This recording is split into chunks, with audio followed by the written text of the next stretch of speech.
Hello Teslonians, welcome back to another video here in Tesla YouTube channel. I'm in my car right now and outside is freezing cold. It's actually negative 22 today, the coldest ever this winter. And my car is charging, and my car was really cold. The battery was so cold that it only, like, I charged it, I think I charged up to like 74%. No, 73%, and just let the car sit in the parking lot for a while, for like 8 hours or 9 hours. And when I got to the car, my battery was at like 67%, 67 or 68%. So I lost about like 5%. Well, lost about 5%, just, letting my car sit outside. But in reality, I didn't really lose any battery at all. I already did a video on that, so go check that out. But anyways, the battery was cold, so it was just showing that I only have 68%, but in reality I actually had the whole 73%, but it was just hiding it because that part of the battery was really cold. But that's another video that I already did. Anyways, today I want to talk to you all about the 5 don'ts in terms of when it comes to Model 3 or any Tesla for that matter, Tesla's battery. So the first thing that the first don't is that just don't let your car, just don't charge your car to like a 90%. Let's say you don't have a house, right? So you gotta kind of go to a fast charging and charge it up to 90%, come home, let it sit, drive around until it gets to like 10%, and then go charge. Don't do that all the time. I mean, yeah, if you don't have any other choice, you have to, right? It's not a big issue. It's not going to affect anything that that much, but that's actually not really great for the battery, right? You should always charge your battery almost every day. So, and for example, me, what I do is I follow this ABC, always be charging. Whenever I go to work, I have a charger nearby, so before heading to work, I would just park there. It's a free charge, so why not grab a coffee, park there, charge for like half an hour, watch a Netflix TV show, just relax before work. And sometimes I would do the same thing after work. I would just go get a coffee, just plug it in, and that half an hour of charge actually gets you a lot. And when you're charging your car every day, for a little time, that's actually good for the battery, instead of going to the supercharger and charging it to 90% all the time. Speaking of charging to 90% at a supercharger all the time, don't fast charge literally all the time. Fast charging is amazing. If you have a Tesla, if you have any other car, you don't have the ability to, well, fast charge. When I say that, like, yes, you do have, like, you can get an Audi e-tron and it will charge to, I don't know, 150 kilowatt or even 200. I'm not too sure. But at least in Canada here, or US, fast charging is really, really rare, and they're usually reserved for the high-end cars. For example, the Porsche Taycan would have 200 kilowatt fast charging, but you don't want to. You're gonna have to spend $200,000 to get that car to charge it that fast. But you can get a Model 3 and charge really fast. I'm talking 250 kilowatt fast charging. So you just go plug it in, and you can get from 10% to 90% within 20-25 minutes. It's stupendously fast. But you don't want to do that all the time. If you want to preserve the battery of your Tesla and you want to have the car for the longest time, like you want to just run it down, like you don't want to sell this car, and you want to use it for 10-15 years. If you want to if you want to preserve the battery, you don't want to fast charge all the time. The solution for that is, again, ABC. If you go to a grocery store, you see a level 2 charger, don't just, park close to the grocery store as possible just because, you're too lazy. Just go plug it in. It will literally take you 10 seconds. You get out of the car with the adapter. So mine adapter is plugged in, so I don't have the adapter. But just take the adapter, hook it up, plug it in. Usually 90% of the time they're all free, so you're getting a free charge. And even if it's, you gotta pay, it's usually like just 10 cents, 25 cents. That's nothing. So charging periodically is really, really important. ABC, always charge. If your workplace have a level 2, use it. If you go anywhere to the mall or anywhere it has a level 2, use it. Even if your workplace or your house even have regular 110 outlet, use it. Slow charging is actually really, really good for lithium-ion battery. They call it the trickle charge. For example, my phone, what I do is that I place it on a regular slow charge wireless charger every night. What that does is that instead of charging, like if you plug it into a fast charger overnight, I'm using an iPhone for example, so let's say you plug it into a really fast charger, it will charge to like 100% in like, I don't know, 20, like an hour, right? And you don't want that because it's going to be sitting it's going to be sitting at 100% throughout the entire night, and you don't really want that. Like even if you charge it at 90%, when you're fast charging, your battery gets warmer.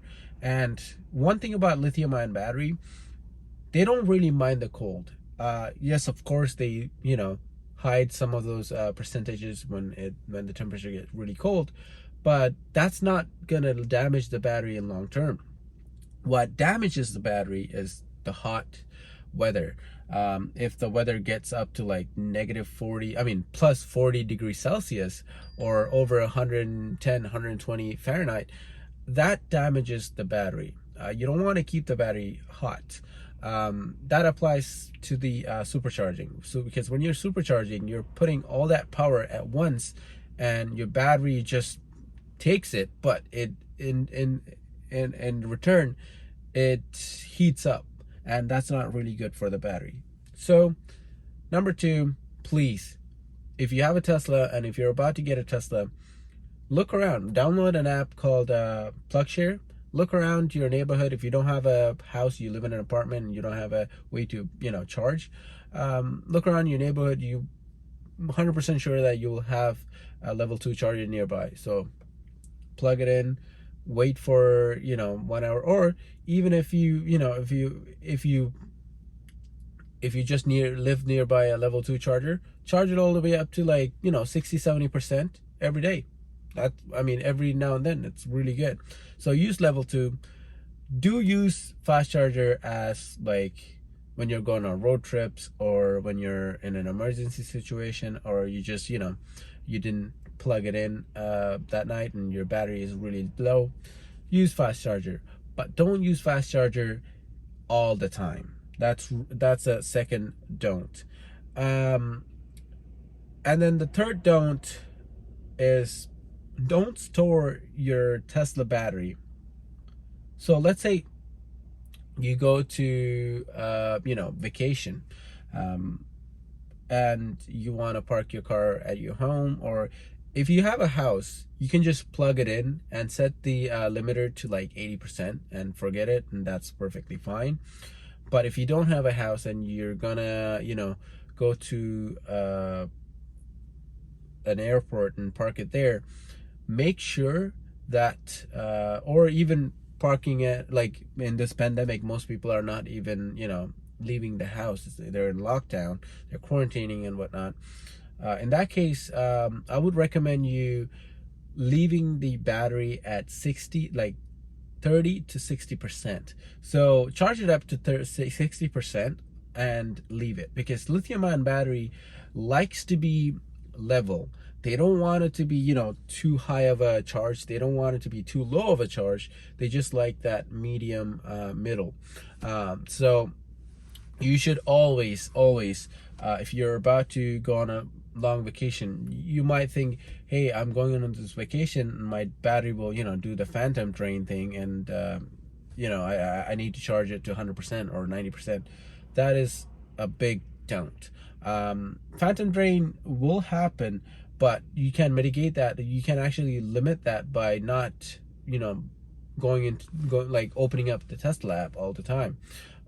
So that will actually,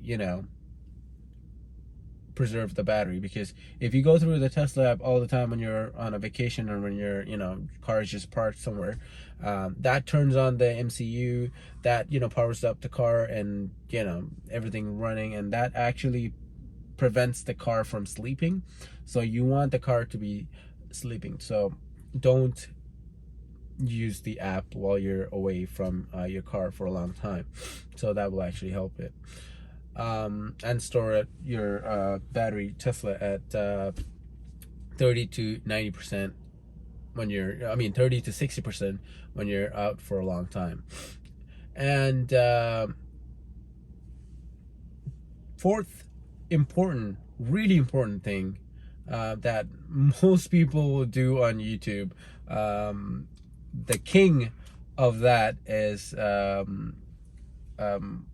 what's his name? What's the YouTube channel?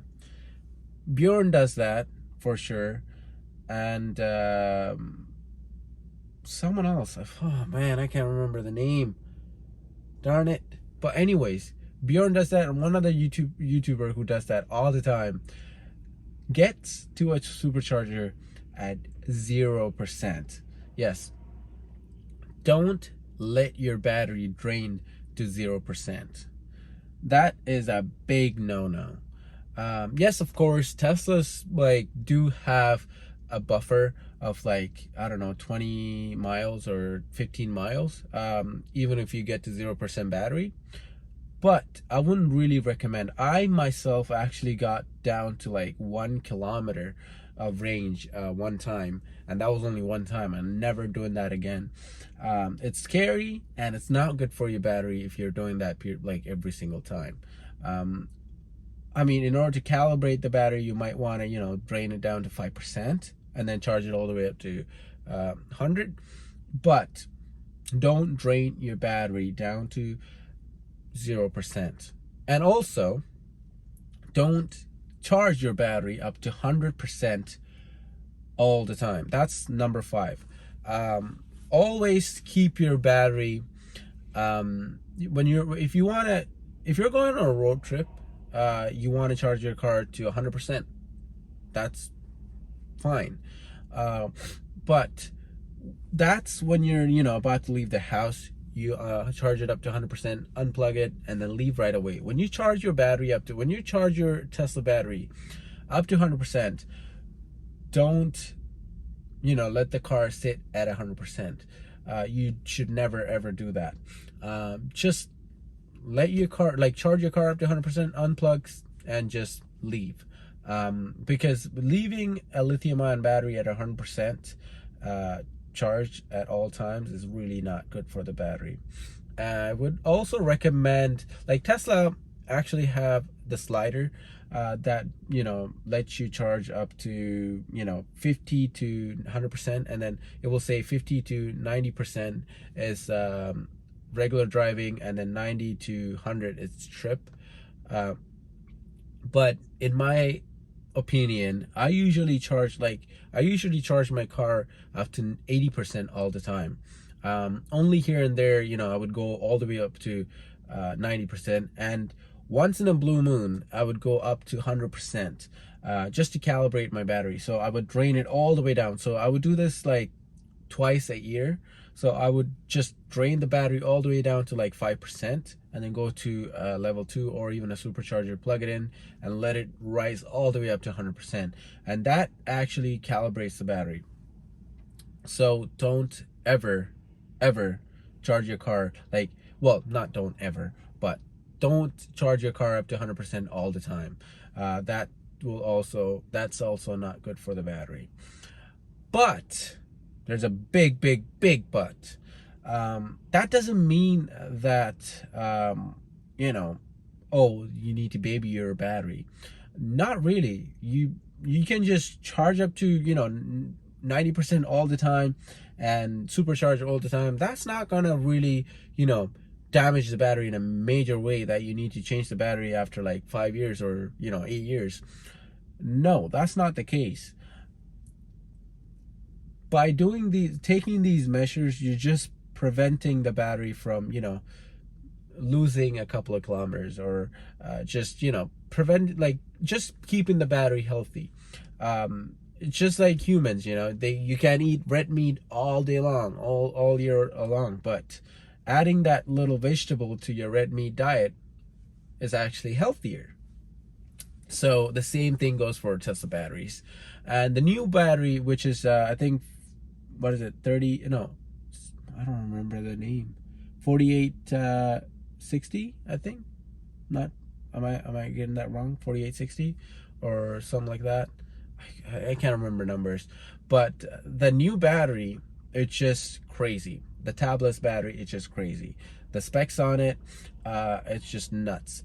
Most people think about it and they're like, oh, they just improved that much of range. But it's not all about range. It's about efficiency. It's about heat transfer. It's about how fast it can deliver the power and how fast it can take the power in without damaging the battery long term. Because that battery is actually, you know, have a lot of things that, you know, fixes these problems. So you can actually charge your battery high power all the time, like use supercharger all the time and all that stuff. But at least for now, you should, you know, kind of take care of, if you want to take care of your battery, go ahead and use these little tips. And yeah, I just want to make a little video. I'm really cold now, and I should actually turn the heater on, because if I turn on the heater, it will make a big fuss. Like, it will sound like a jet blowing. So I don't want, I'm recording, so I just turned it off. It's actually -21. Oh, it dropped a little. But anyways, it's really cold out. But yeah, thank you so much for supporting me. All you new subscribers, welcome. And if you're not a Testonian, if you want to be a Testonian, click that subscribe button, become a subscriber, because 1% of the people who's watching this video are subscribed. That is really sad. Yeah, I'm not a big YouTuber at all, and I don't want to be a big YouTuber. I just want to be, I just want to get 420 subscribers. That's all. 420, get it? But anyhow, of course I want to be a big YouTuber, but anyhow, click that subscribe button. If you like this video, give me a thumbs up. That actually helps. So like this, just go ahead, like it right now, please. Not please, I mean, it's really cold. Wow, my hands are freezing. But anyways, go follow my Cybertruck Instagram page. I'll leave a link for that also down below, and use my referral code if you want to get 1,000 miles of free supercharging, or 1,500 kilometers of free supercharging. You can use that referral code. It's linked in the description down below. You can get Model 3, S, X, or Y, and you know, get 1,000 miles of free supercharging. So yeah, that's about it for today's video. It's really cold. Hope y'all are just, you know, staying home, staying safe, and go for a drive. If you have a Tesla and your particular city is not on like heavy lockdown, just get in the car and go for a long trip, come back. That's not gonna really affect anything. So stay safe, y'all. I'll see you on the next video. This is me, your Tesla Sheep, signing out. I'm really cold.